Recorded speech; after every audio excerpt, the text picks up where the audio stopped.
लग्नाचे दागिने म्हणजे श्रीमंत पेशवाई दागिने, नाशिकचे सुप्रसिद्ध सराफ मयूर अलंकार सराफ।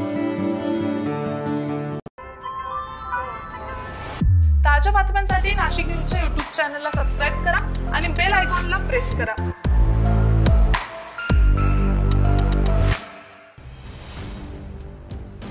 महात्मा फुले जन आरोग्य योजनेचा लाभ मिळवून देण्याच्या मोबदल्यात 7,000 रुपयांची लाच स्वीकारताना पिंपळगाव बसवंत येथील 2 डॉक्टर लाचलुचपत प्रतिबंधक विभागाच्या जाळ्यात रंगेहात सापडलेले आहे।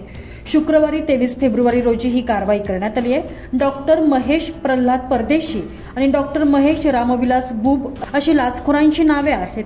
डॉक्टर महेश परदेशी आणि डॉक्टर महेश बुब हे दोघे पिंपळगाव बसवंत येथील धन्वंतरी हॉस्पिटल येथे वैद्यकीय संचालक म्हणून कार्यरत आहेत। त्यांच्या रुग्णालयात एका नागरिकाच्या आईचा हात फ्रॅक्चर झाला असल्याने त्यांना रुग्णालयात दाखल करण्यात आलेले होते।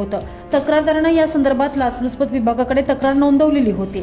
त्यानुसार विभागाच्या पथकाने सापळा रचला। लाचेची मागणी करत 7,000 रुपयांची लाच रक्कम ही पंचांगसमक्ष स्वीकारली असता संशयितांना रंगेहात पकडण्यात आलेला आहे। रुग्णांवर शासनाच्या महात्मा ज्योतिराव जन आरोग्य योजनेअंतर्गत मोफत शस्त्रक्रिया करण्यात आली होती। त्या बदल्यात डॉक्टर महेश प्रल्हाद परदेशी यांनी तक्रारदाराकडून 7,000 रुपयांच्या लाचेची मागणी केली होती। डॉक्टर महेश रामविलास बुब यांनी यावेळी लाचेसाठी त्यांचे सहकारी डॉक्टर परदेशी यांना प्रोत्साहन दिलेलं होतं। या दोघांविरोधात देखील गुन्हा दाखल करण्यात आलेला आहे। अझर कादरी, नाशिक न्यूज, पिंपळगाव बसवंत।